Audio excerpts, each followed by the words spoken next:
নমস্কার বন্ধুরা, অর্পিতাস গার্ডেনে তোমাদের সবাইকে স্বাগত। আজ আমি তোমাদের খুব সহজেই বিনা খরচে এমন একটি ফার্টিলাইজার এবং পেস্টিসাইডস তৈরির কথা বলবো, যা আমাদের বাগানের গাছগুলোতে অর্গানিক ফার্টিলাইজার হিসেবে যেমন ব্যবহার করা যাবে, ঠিক তেমনই বিভিন্ন ধরনের কীটপতঙ্গের হাত থেকে আমাদের গাছগুলোকে খুব সহজেই রক্ষা করার কাজেও ব্যবহার করা যাবে। দেখো, এখানে আমাদের ফেলে দেওয়া কিছু পেঁয়াজের খোসা ছাড়িয়ে পেঁয়াজ সংগ্রহ করার পর আমাদের ব্যবহারিক ক্ষেত্রে এই খোসার কিন্তু কোনো মূল্য বা গুরুত্ব থাকে না, কিন্তু আমাদের মতো গাছপ্রেমীদের কাছে এই পেঁয়াজের খোসার গুরুত্ব কিন্তু অপরিসীম। কারণ আমরা সবাই জানি পেঁয়াজের খোসা হলো গাছের অতি প্রয়োজনীয় উপাদান পটাশের উৎস। এই পটাশ ছাড়াও এই পেঁয়াজের খোসায় আছে phosphorus, calcium, iron, magnesium, sulphur, zinc, manganese, copper এবং খুব সামান্য পরিমাণ নাইট্রোজেন। পেঁয়াজের খোসা দিয়ে তরল সার তৈরি করার জন্য আমাদের কেবলমাত্র এই ফেলে দেওয়া পেঁয়াজের খোসাই লাগবে। দেখো, এই খোসা থেকে এই তরল সার তৈরি করার জন্য আমি একটা কন্টেনার নিয়ে নিয়েছি, আর নিয়েছি এই 1 লিটার মাপের একটি পাত্র। এই 1 লিটার মাপের পাত্রটা দিয়ে আমি 1 লিটার জল এই কন্টেনারে দিয়ে দিলাম। এবার এই ফেলে দেওয়া পেঁয়াজের খোসা থেকে 2 মুঠো পেঁয়াজের খোসা এই জলের মধ্যে দিয়ে দেব। দেখো, এই 1 মুঠো এবং আরও 1 মুঠো, এই 2 মুঠো পেঁয়াজের খোসা এই জলের মধ্যে দিয়ে দিলাম। কিন্তু দেখো, আমার এখানে আরও 2 মুঠোর মতো পেঁয়াজের খোসা আছে, সেই কারণে আমি এই কন্টেনারের মধ্যে আরও 1 লিটার জল দিয়ে দিলাম। 1 লিটার জল দেওয়ার সাথে সাথে আমি এই বাকি 2 মুঠো পেঁয়াজের খোসাও এই জলের মধ্যে দিয়ে দিচ্ছি। দেখো, এই 2 মুঠো পেঁয়াজের খোসা এই জলের মধ্যে দিয়ে দিলাম।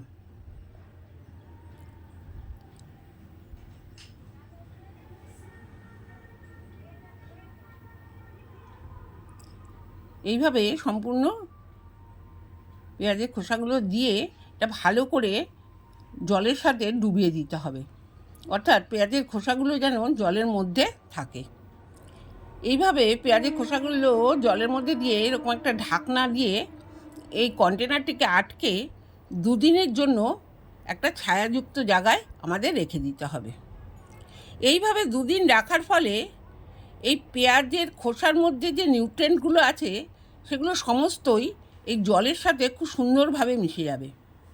আমাদের মনে রাখতে হবে, গরমকালে আমরা খোসা সমেত জল এইভাবে 2 দিনের জন্য রাখবো, কিন্তু শীতকালে আমাদের 4 থেকে 5 দিন রাখতে হবে। 2 দিন পর দেখো, পেঁয়াজের খোসাগুলো জলের সাথে সুন্দরভাবে ডিকম্পোস্ট হয়ে গেছে, অর্থাৎ এর উপাদানগুলো জলের সাথে মিশে গেছে, জলের কালারটাও চেঞ্জ হয়ে গেছে। এবার এই যে খোসা সমেত যে জলটা, এটা আমরা ছেঁকে নেব। সেই জন্য আমি একটা অন্য কন্টেনারে ছাঁকনির সাহায্যে এই খোসা সমেত জলটা ছেঁকে নিচ্ছি। এইভাবে আমাদের সম্পূর্ণ এই তরলটা ছেঁকে নিতে হবে। এইভাবে ছেঁকে নেওয়ার পরে দেখো, পেঁয়াজের খোসার জলের কালারটা চেঞ্জ হয়ে গেছে। আর এইভাবে তরল সার তৈরি করার ফলে যে পেঁয়াজের খোসাটা আমাদের পড়ে রইল, এটা কিন্তু আমরা ফেলে দেব না, এটা আমরা আমাদের কম্পোস্টে ব্যবহার করব। এর ফলে কিন্তু কম্পোস্টের গুণগত মান অনেক বৃদ্ধি পাবে। সেই জন্য আমরা এটা কম্পোস্টে ব্যবহার করব, ফেলে দেব না। দেখো, আর এখন যে 2 লিটার আমরা পেঁয়াজের খোসার তরল সারটা পেলাম, এটা কিন্তু আমরা ডাইরেক্ট গাছে ব্যবহার করব না। এই 2 লিটারের সাথে আমরা আরও 2 লিটার জল মেশাবো। দেখো, আমি এখানে সকালবেলা চাল ধোয়া জল রেখেছিলাম, সেই চাল ধোয়া জলে 2 লিটার আমি এখানে মিশিয়ে দিচ্ছি। এখানে তোমরা এমনি নর্মাল জল মেশালেও হবে। দেখো এই 2 লিটার জল আমি এখানে মিশিয়ে দিলাম। এইভাবে 2 লিটার জল মেশানোর ফলে তৈরি হয়ে গেল আমাদের লিকুইড অর্গানিক ফার্টিলাইজার, অর্থাৎ তরল জৈব সার। এই ফার্টিলাইজার আমরা গাছের গোড়ায় ব্যবহার করব। আমরা যে কোনো গাছের গোড়ায় এই সার ব্যবহার করব। এই সার ব্যবহারের ফলে গাছের শাখা প্রশাখা বৃদ্ধি পাবে, ফুল ফল ধারণ ক্ষমতা বাড়বে, ফুল ফলের গুণগত মান বাড়বে। এই জন্য আমরা সমস্ত গাছের, আমাদের আউটডোর ইনডোর সমস্ত গাছের গোড়ায় এই সার আমরা ব্যবহার করতে পারি। দেখো এবার আসি আমরা কিভাবে এই তরল সার থেকে কীটনাশক তৈরি করব।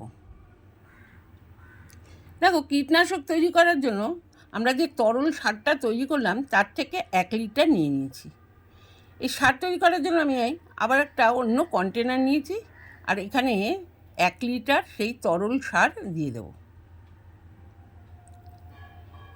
এই 1 লিটার তরল সারের সাথে আমি 1 লিটার জল যোগ করব। দেখো এখানে 1 লিটারের সাথে 1 লিটার জল যোগ করতে হবে। এইভাবে 1 লিটার জল যোগ করার পর আমাদের এখানে আরও 2টো উপাদান যোগ করতে হবে। এই 2টো উপাদান আমাদের কাছে খুবই সহজলভ্য। দেখো একটি হচ্ছে হলুদের গুঁড়ো। এই 2 লিটারের জন্য আমরা এই চামচের বেশ ভর্তি করে 1 চামচ হলুদ এর সাথে মিশিয়ে দেব। এইভাবে হলুদ মেশানো হয়ে গেলে আমরা মেশাবো শ্যাম্পু। যার কাছে যেই রকম শ্যাম্পু থাকবে সেই শ্যাম্পুই আমরা মেশাবো 5 ml অনুপাতে। 2 লিটারের জন্য আমরা 5 ml শ্যাম্পু নিয়ে নেব। এইভাবে হলুদ আর শ্যাম্পু দেওয়ার পর আমরা একটা লাঠি বা কাঠি যাই হোক সেটা দিয়ে খুব সুন্দর করে এটাকে ভালো করে মিশিয়ে নেব। এইভাবে ভালো করে মিশিয়ে নেওয়ার পর আমরা এটাকে ছেঁকে নেব, কারণ আমাদের স্প্রেয়ার বোতলে কিন্তু এই হলুদের গুঁড়ো আটকে আমরা স্প্রে করতে পারবো না গাছে। দেখো সেই জন্য আমি এই পাত্রটির মধ্যে একটা ছাঁকনি দিয়ে এই দ্রবণটা বা এই তরলটা আমরা ছেঁকে নিচ্ছি।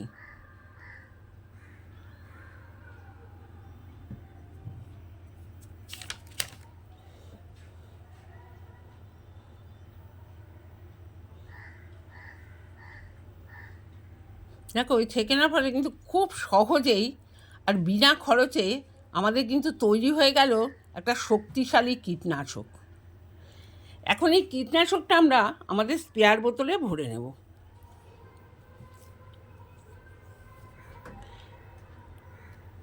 এইভাবে আমরা কীটনাশকটা আমাদের স্প্রেয়ার বোতলে ভরে নেব। এইভাবে স্প্রেয়ার বোতলে ভরে আমরা কিন্তু এই কীটনাশকটা বিকেলের দিকে স্প্রে করব। বিকেলের দিকে আমাদের বাগানের সমস্ত গাছে আমরা এইভাবে স্প্রে করব। আমরা বিভিন্ন ধরনের কীটনাশক কিন্তু ব্যবহার করে থাকি। কোনো একটা সপ্তাহে আমরা এই কীটনাশকটিও ব্যবহার করব। এই কীটনাশকটা ব্যবহারের ফলে গাছ যেমন কীটপতঙ্গের হাত থেকে রক্ষা পাবে, ঠিক তেমনও কিন্তু গাছের পাতা খুব সুন্দরভাবে সবুজ থাকবে। গাছে ফুল ফল আসার ক্ষেত্রেও কার্যকারী হবে। তোমরা কিন্তু খুব সহজেই বাড়িতে বিনা খরচে এই ফার্টিলাইজার এবং এই পেস্টিসাইডটা তৈরি করে ফেলতে পারো। আমার ভিডিওটা তোমাদের কেমন লাগলো? যদি ভালো লেগে থাকে তাহলে অবশ্যই একটা লাইক, কমেন্ট এবং শেয়ার করে দিও। আর যদি আমার চ্যানেলে তুমি নতুন হয়ে থাকো তাহলে আমার চ্যানেলটা কিন্তু সাবস্ক্রাইব করে দিও। তোমরা সবাই ভালো থেকো, সুস্থ থেকো।